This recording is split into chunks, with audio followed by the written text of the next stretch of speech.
Desta vez estamos aqui a falar com o Domingos Lopes, um velho companheiro e camarada de lides antigas do movimento estudantil, de guerras que têm a ver com o combate ao fascismo e a luta anticolonial, e no caso que tem hoje a ver com a experiência política do Domingos Lopes, que foi membro do Comitê Central do Partido Comunista Português durante vários anos.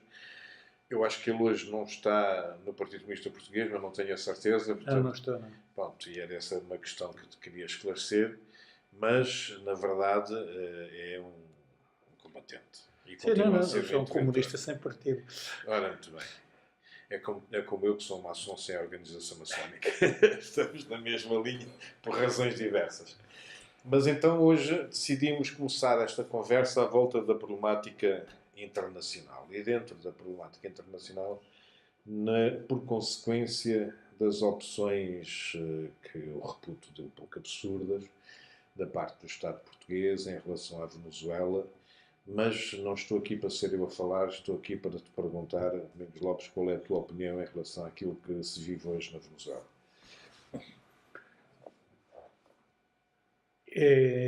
Julgo que o que se está a passar na Venezuela, em primeiro lugar, é uma crise profunda que está muito para além daquilo que aparece à superfície, não é? Claro. A forma de lidar com essa crise, provocada por aqueles que agora querem, de alguma forma, ou provocada em grandíssima medida por aqueles que agora querem ir ajudar a resolver a crise, independentemente dos erros cometidos por Nicolás Maduro, ou mesmo atrás por Chávez, no que se refere à exploração das riquezas da Venezuela e, simultaneamente, também ao redimensionamento da economia da Venezuela. Portanto, eu creio que neste momento existem, como é visível, uma espécie de dois poderes, não é? Um apoiado ou criado com o apoio dos Estados Unidos, em torno do Guaidó, autoproclamado presidente da Venezuela, e do outro lado, o presidente saído de uma constituinte, que é Nicolás Maduro, que ganhou as eleições anteriores a esta, aliás, como em todas as eleições que existiram na Venezuela foram sempre ganhas ou pelo Hugo Chávez ou pelo Maduro. Portanto, este é um quadro de uma democracia que na América Latina é uma democracia estável, até chamada a Suíça latino-americana, que era a Venezuela, mesmo com Andrés Pérez. Uma eleição de 2 em 2 anos nos últimos 20 anos. Exatamente. Portanto, dentro destes critérios que hoje balizam regimes democráticos, é um país com algumas credenciais. Poderá ter mais presos do que a França em relação aos coletes amarelos, não sei qual é o número, mas não será assim muito diferente, não é?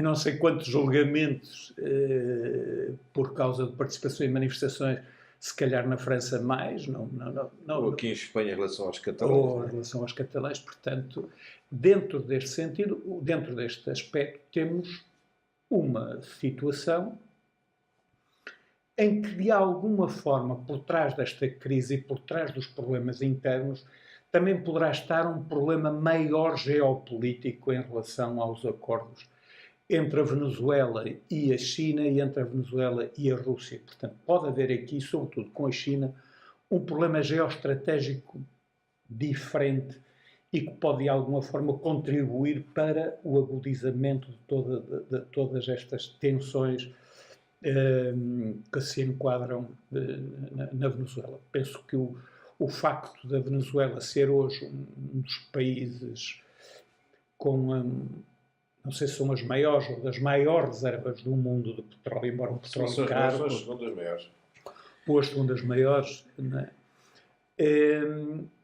E a China não ter petróleo e precisar de petróleo e ter acordos com com a, com a China e este conflito entre os Estados Unidos e a China por causa do comércio internacional e a postura dos Estados Unidos em colocar a China como inimigo número um, chamemos-lhe assim, do ponto de vista do comércio, não é? Quer dizer, do ponto de vista da política internacional, claro. Portanto, creio que esta é uma situação explosiva na Venezuela. Isto é, em vez de... A pior coisa que poderia suceder, e depois da experiência por que passamos no embargo ao Iraque, na intervenção do Iraque, na intervenção da Síria, na intervenção do Líbano. Portanto, creio que hoje uma intervenção na América Latina seria qualquer coisa de imprevisível e de catastrófico. Aterrorizador. Aterrorizador. Aquilo é um continente. Portanto, creio que talvez por isso a própria Câmara dos Representantes, não é? Tenha agora dos representantes, sim, que está agora com os democratas. Portanto, tenha agora já rejeitado qualquer intervenção. De qualquer forma, a pressão, a insistência no dia 23 de levar medicamento, de levar ajuda humanitária. É de um cinismo incrível, pá. Quem faz as sanções e bloqueia a atividade económica na Venezuela e depois quer fazer ajuda humanitária, é de um cinismo aterrorizador. É inacreditável. Portanto, mostra bem o que está em jogo. A incapacidade de encontrar, digamos, enquanto que as armas de destruição maciça, o Durão Barroso e o Paulo Portas e o Colin Powell e a Condoleezza Rice diziam que as viram, não é? Não sei como é que o Paulo Portas e o Barroso as viram, mas viram-nas e tinham confirmações. Agora já não há armas de destruição maciça, portanto tem que se inventar não armas que destruíssem, mas esta figura que não jurídica, que não existe no direito internacional para casos como este, não é? Existe a figura de uma crise generalizada, como era, por exemplo, em Timor, como foi o caso de Haiti, em certas circunstâncias, mas em que não existe possibilidade interna, não é? Não existe uma ditadura tão brutal interna que não há outra maneira. Sim. E mesmo assim isso é dos assuntos mais complexos que existe ao abrigo do artigo 4º da Carta das Nações Unidas para decidir se é ou não é o tal dever de ingerência, não é? Que nunca ninguém chegou a acordo, nenhum núcleo de peritos nomeados chegou a acordo, mas neste caso inventaram esta humanitária, sendo certo que a ditadura é tão brutal que o Guaidó não é preso e anda todos os dias a passear nas ruas e a organizar manifestações. E a dar conferências. E, portanto, estamos numa situação verdadeiramente surreal. Paranoica, de alguma forma. É, paranoica, surreal e paranoica, é verdade. O que é estranho é que nós, enfim, eu não sou bem português, portanto sou luso-angolano, portanto estou um bocado misturado nesta história, mas os portugueses têm cerca de 400 mil cidadãos ali assim na Venezuela, dos quais 4 mil vieram para Portugal, mas 396 mil estarão lá, né? Vivendo no meio das dificuldades que possam existir, ou não. Não temos assim tanta convicção sobre essas dificuldades. Mas ponto que possam existir essas dificuldades. E é aceitável que um governo que tem a responsabilidade sobre 396 mil portugueses aderir a um cenário de guerra, esquecendo que se entrarem aqui 396 mil pessoas, tendencialmente este país vai ao fundo? Creio que o engenheiro Santos Silva não o tenho até como sendo uma pessoa inteligente. E sendo inteligente, creio que ele é capaz de pensar ainda melhor do que nós os dois. E, portanto, poderia dizer qualquer coisa deste género. a legitimidade, imaginemos, de Nicolás Maduro está beliscada. Vamos negociar, vamos participar, como por exemplo participam alguns países da América Latina, num cenário que deixe portas abertas para todos os lados. Precisamente. Caso do México e do Uruguai. Okay. Nós não queremos comprometer-nos com Nicolás Maduro, claro, mas não tomamos já partido contra Nicolás Maduro. Isto é, eu não assumo desde já que estou contra este poder constituído, porque até podia pensar em termos político-ideológicos que estaria. Mas como eu represento o Estado português, enquanto chanceler, eu, digamos, tenho que ter um dever de retração, um dever de reserva que me permita à frente, independentemente daquilo que eu, Santos Silva, possa pensar sobre o poder de Nicolás Maduro. E, portanto, num cenário deste, eu, Ministro dos Negócios Estrangeiros, não vou atuar segundo a minha cabeça e segundo agendas externas, mas segundo a defesa dos portugueses.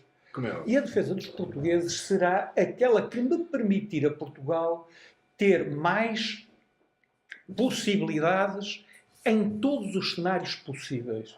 E esses cenários possíveis são vários.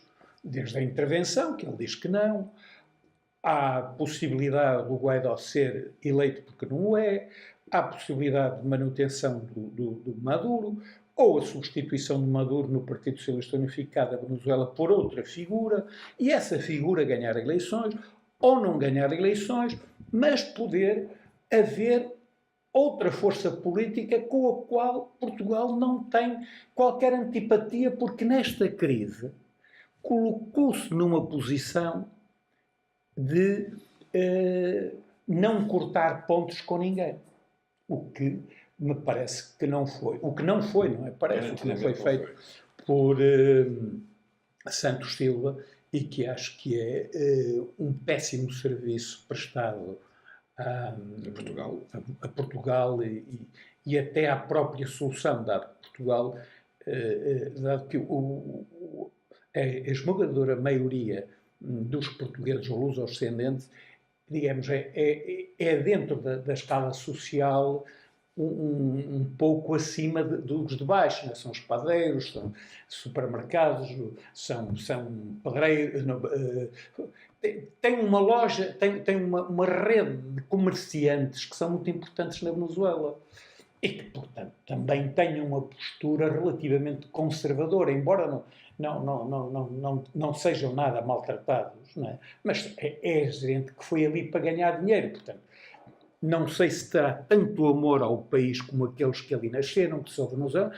mas muitas vezes está a pensar em regressar à Madeira, em regressar a Portugal, portanto, mas que tem sido, que se têm sentido bem na Venezuela e que os governos venezuelanos todos têm acarinhado porque cumprem, digamos, no quadro do abastecimento de produtos alimentares, do comércio, etc., um papel que na Venezuela não há mais quem cumpra. Portanto, neste quadro, penso que seria importante salvaguardar e não criar condições. Imaginemos, como Portugal não determina o que vai acontecer na Venezuela, imaginemos um cenário negro de intervenção. Digamos, não me admira, tal como foi com os retornados em 1974, que tínhamos aqui mais dezenas ou uma centena de milhares de pessoas num quadro económico que não é nada favorável, não sei se está a ver. Portanto, teríamos aqui uma situação que podia perfeitamente ter sido evitada. E que era do dever do Estado português evitar. Absolutamente. Há aqui uma questão, desculpa levantar isto, mas é uma questão que não deixa de ser importante. Isto tem um bocado a ver com questões ideológicas, gostemos ou não, quando as opções políticas são tomadas, têm por detrás uma ideologia.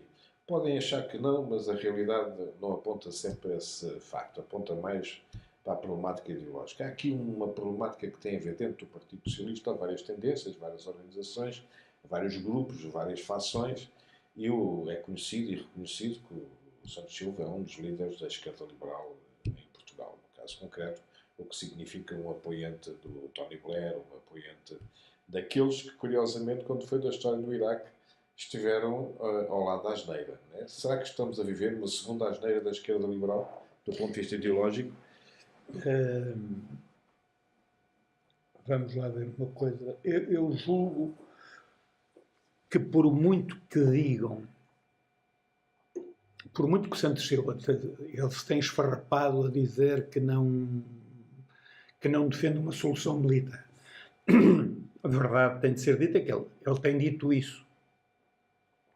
Mas ao dar força a Guaidó e a colocar-se completamente no reconhecimento do Guaidó, ele implicitamente está a dar força a Trump. Completamente. Claro, está a dar força a todos aqueles países que na União Europeia, em vez de lutar por uma solução autónoma, independente, que se distancie de Trump, aproximam-se de Trump.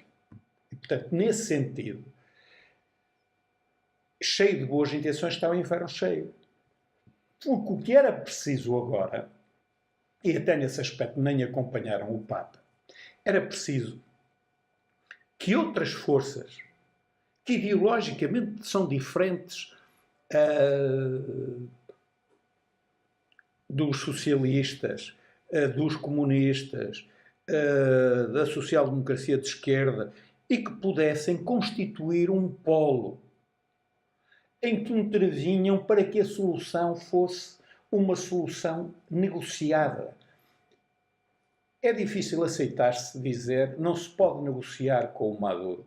Bem, isso é propaganda, porque eu posso negociar, saber que tenho um difícil negociador, mas parto para uma agenda, e essa agenda ou é cumprida ou não é cumprida, e ao fim posso dizer, ele não quis negociar. Agora dizer, eu não negocio porque ele não quer negociar, é verdadeiramente notável, não é? Absolutamente. Aliás, depois da experiência da Coreia do Norte, fica difícil alguém poder dizer uma coisa desse género. Muito difícil. É particularmente estranho que, com o exemplo da Coreia do Norte, alguém diga que eu não negocio contigo. E toda a gente se lembra quando os Estados Unidos não ameaçavam. Os Estados Unidos bombardeavam Haiphong, não é? Uhum. E as coisas estavam numa escalada na Guerra do Vietnã que nunca se tinha conhecido até ali. Rebentaram os diques que seguravam a água da cidade de Haiphong. E o Henry Kissinger perguntou à senhora, eu agora não sei o nome, mas que era Ministro dos Negócios Estrangeiros ou representante do Vietcong, agora não, era Ministro dos Negócios Estrangeiros do Vietnã, o que é que vocês fazem se nós deixarmos de bombardear? Ela disse, não vamos atacar os Estados Unidos, isto é. Mesmo nas situações mais difíceis há sempre possibilidade, se quiser negociar. E, portanto, este é um exemplo, com a cidade de Haiphong a correr o risco de ser submergida, não é? E, apesar de tudo, continua-se a negociar. E depois temos Pepe Mujica, no Uruguai, que fez uma crítica séria, obviamente, ao Maduro, e disse, calma, isto também já ultrapassou um bocado as marcas, e, portanto, vamos lá pôr isto um bocado nas ordens, mas ao mesmo tempo disse, vamos tratar disto democraticamente, e vamos tratar isto pelo diálogo. Temos o Obrador no México, que faz o mesmo, no caso com e avança também numa lógica de diálogo. Temos o Papa, que inclusivamente critica o próprio Maduro, mas diz, atenção, vamos para o diálogo. O que é que se está a passar nos negócios estrangeiros portugueses? Enlouqueceram? Porque, vamos dizer assim, nós na CPLP, eu sou um amante indefetível da CPLP, nós na CPLP temos uma ditadura absolutamente tenebrosa, que se chama a Guiné Equatorial, que nem português fala, nem nunca ninguém percebeu como é que entrou na CPLP, né? Foi ali uma negociata de petróleo, né? Foi uma negociata de petróleo, e nunca vi nenhum ministro dos negócios estrangeiros portugueses a dizer, a gente não fala convosco. Antes, pelo contrário, sentou-se à mesma mesa, ou não é verdade? Já há pouco referiste que muitas vezes um cálculo feito para curto prazo, um cálculo feito para uma hipótese que é qualquer coisa que possa ser deste género, vamos ameaçar que eles vão ceder. Se a coisa não funciona, porque um dos lados prossegue a sua, quer por um lado Maduro não cede, quer por outro lado Trump continua, não é? As coisas são como tu dizes, mas podemos ter aqui a terceira via, não é? Tony Blair e de mãos dadas com o Aznar e com o Bush, e agora neste caso com a grande parte de socialistas da União Europeia ao lado de Trump, numa solução que eles dizem que não querem, mas na qual participam, que é um pouco mais grotesco, nas quais sujam as mãos, sem tirar até sequer daí qualquer proveito. O Lamego ainda foi para Bagdá, se te recordas, sim. com autocarro, não é? Mas o que é que os socialistas, o que é que a Internacional Socialista, enquanto corrente zero? Aí vou-te pôr uma questão como militante comunista que foste e como comunista que ainda és. Eu também fui militante socialista e já não sou militante socialista, no caso. É uma pergunta que é bom que nós nos ponhamos. Como é que a gente vai reencontrar uma solução na esquerda se continuamos a olhar para o mundo a partir do sítio onde vivemos?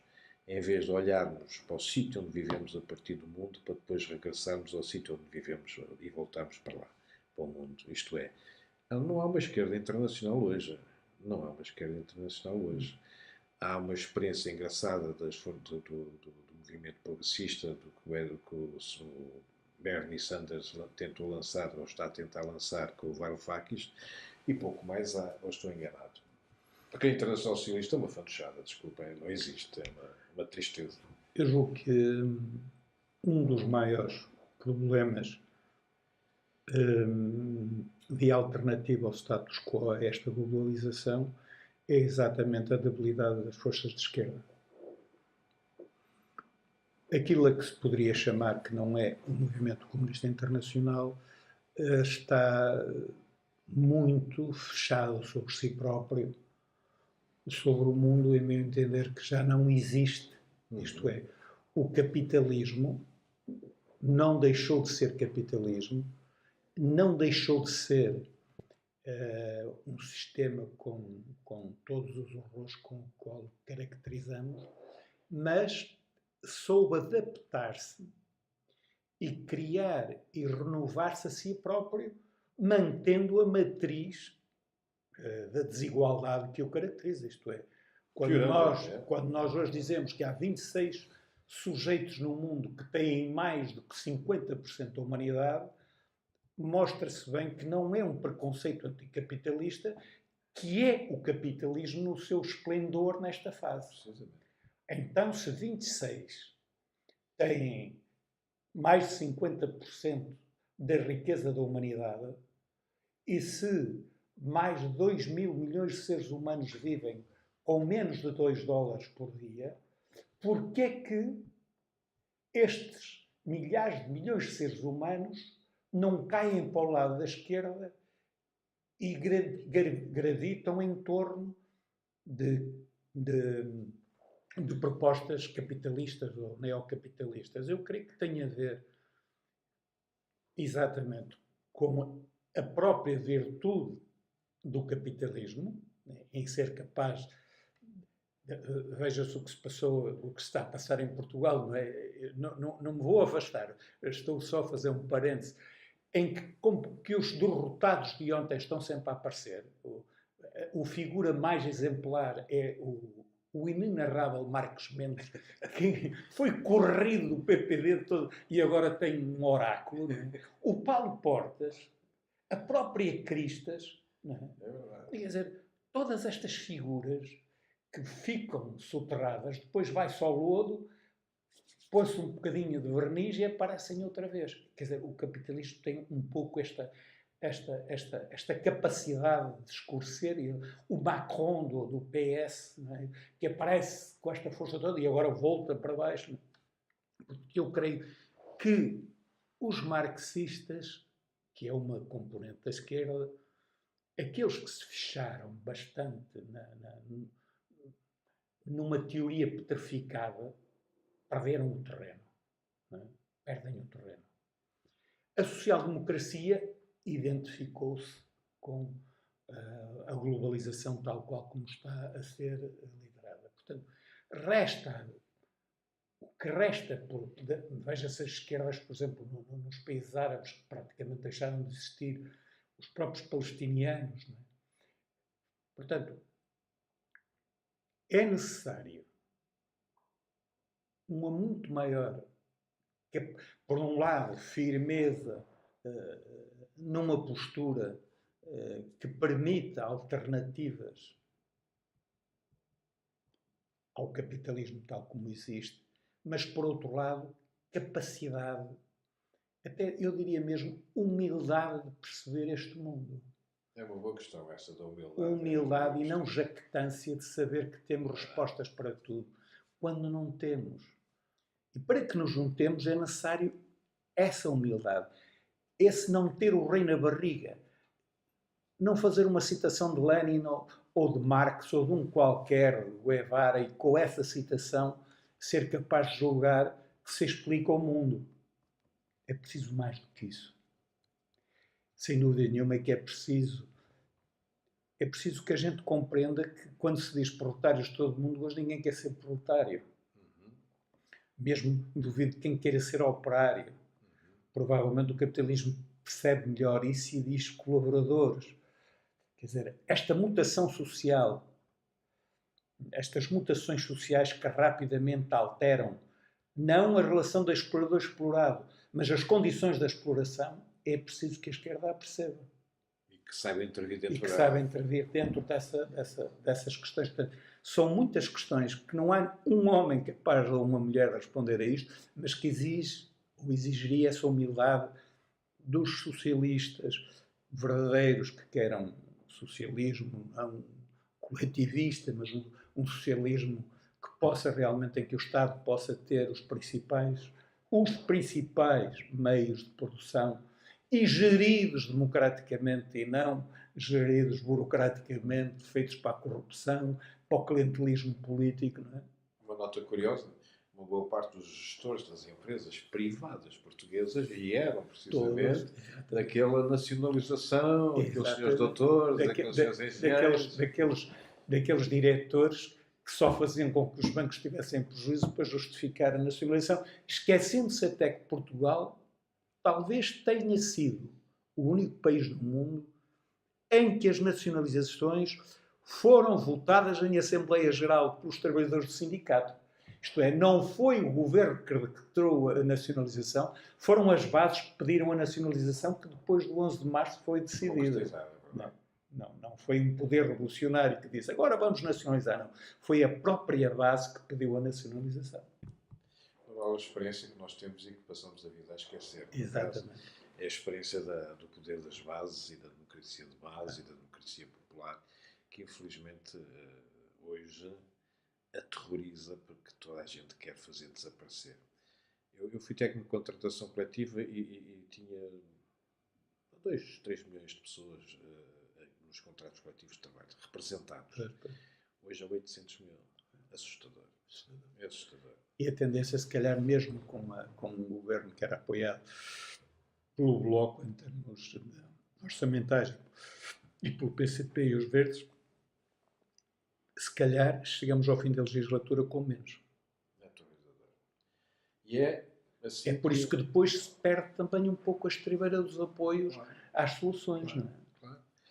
E é assim que vejo hoje um secretário-geral de uma central sindical, que enfim, cada vez mais é duvidoso que seja uma central sindical, a dizer que, sim senhora, o que interessa são as greves, estas greves espetaculares, assassinas, né, que matam as pessoas antes das operações acontecerem porque não as deixam acontecer. E aquela história do direito à vida, né, tão debatido quando se trata do aborto, deixou de ser debatido. É espantoso, não é? É espantoso. Mas não deve ser também por acaso que nesta altura e neste momento o Santana Lopes fala nos seguros. Isto é, em vez de haver Serviço Nacional de Saúde, deveria haver seguros para toda a gente. Não sei se as seguradoras a esta hora ainda não estão a bater palma daquilo que se passou.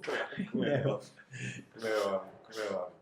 Mas regressando à problemática internacional, nós temos uma... Será certamente a última pergunta, não é? Então, já estamos um pouco em cima da hora. Nós fazemos parte de uma instituição que eu sempre acarinhei, mesmo quando estou muito contra ela, que é a CPLP. E tu és um comunista. E nós estamos também na União Europeia. Isto é possível conciliar estas duas coisas? E como é que se faria uma conciliação democrática disto? Perfeitamente possível conciliar. Tanto que é possível que foi. E até digo mais.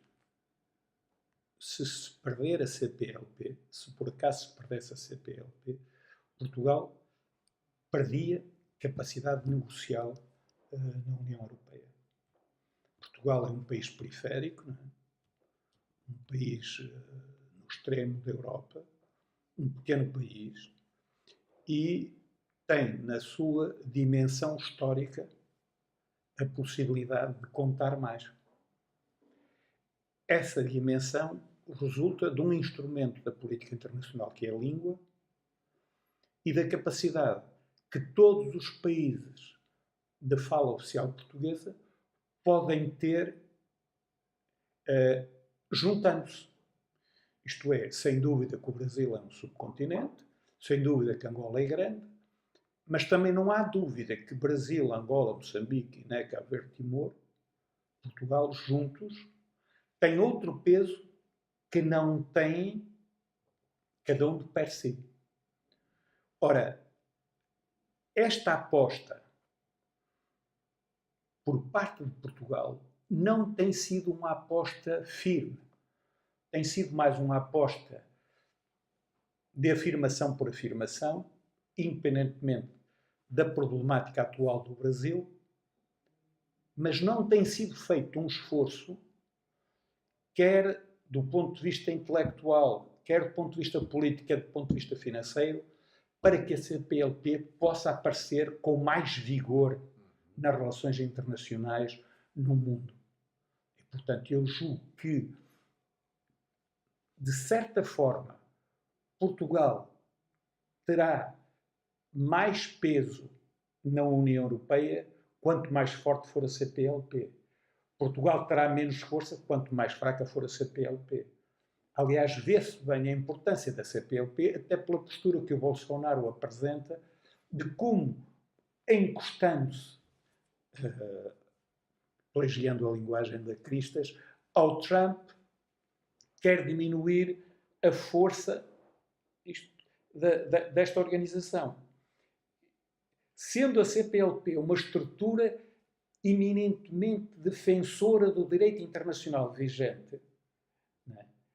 Quanto maior for a pluralidade das organizações regionais que se inserem na perspectiva do direito internacional tal como existe, porque é preciso dizer que o direito internacional tal como existe e que resulta, como sabemos, de um período do fim da Segunda Guerra Mundial, com uma correlação de forças completamente diferente, e que hoje está em ebulição, porque as forças bélicas, as da globalização neoliberal, querem estilhaçar este direito internacional tal como ele existe na Carta das Nações Unidas, não é? Sim. Portanto, a CPLP, nesse aspecto, e várias organizações, desde a Commonwealth, passando a ASEAN, todas as organizações regionais que se abrigam à luz do direito internacional e sob a Carta das Nações Unidas, são muito importantes. E, portanto, Portugal deveria fazer, estou-me a repetir, empregar muito mais esforços como um pequeno país que é, mas tendo em conta toda a sua história, para que a CPLP, não obstante os episódios diários, como este agora de Pessoa, pudesse ter um peso maior nas relações internacionais. E para terminar, assim, um bocado uma provocação, como é que tu vês a hipótese do Lula vir a ser um Prémio Nobel da Paz? É mesmo uma brincadeira e uma provocação. Porque eu gosto muito do Lula e gostava que ele fosse o Prémio Nobel da Paz e me costumo fazer esta pergunta várias vezes. Eu não. Se fosse por gostar, o meu voto já estava dado. O problema é que eu acho que não deve haver condições para isso. E achas que a campanha que está a ser feita... Não. A campanha acho que deve seguir e com força. São mais de 500 mil assinaturas que já existem. Quanto? Mais de 500 mil. E acho que é capaz de obter. E, portanto, vamos ver... A minha assinatura... Não, são mais de 500 mil que já tem. Já tem. Já tem mais de 500 mil assinaturas. Não, isto é uma afirmação... Eu julgo que também há uma certa negociação, mesmo por muito que os suecos digam que não sei, seria extraordinário se de facto o Lula da Silva, independentemente dos erros que possa ter cometido, poder ganhar o Nobel da Paz. Não é? Absolutamente. Isso seria, sobretudo, muito importante, acho eu, para a língua portuguesa. Seria também, um fator de grande importância. E até para o Brasil, que é o grande suporte da nossa língua. Não é? 200 milhões, claro. 200 milhões. E o resto somos um pouco uma brincadeira ao pé deles. Por isso mesmo, esta junção de forças na comunidade lusófona, chamamos assim, lusófona no sentido da língua oficial, ser importante. Eu sou como o Fernando Pessoa, a minha pátria é a língua portuguesa. Para ser sincero, já somos dois. Para ser sincero, não sou para Mas agora está tudo muito preocupado, porque ele terá dito coisas bárbaras sobre os negros e tal. Mas então, a história é a história. Faz parte do tempo. Exatamente. Faz parte do tempo. Não posso obrigar o Fernando Pessoa a ser um homem da revolução pós-liberal para vamos viver. Mesmo na mensagem também nunca se demarcou do Salazar. Não? Claro. Embora depois também tenha poemas a gozar com ele. Sim, mas o problema é, apesar de tudo, estamos a falar da obra poética dele e não de outra coisa. Sim, completamente. Bem, estamos terminados. Muito obrigado, Domingos Lopes. Foi uma experiência muito positiva e pronto, e vamos continuar. Claro, a luta continua. É verdade.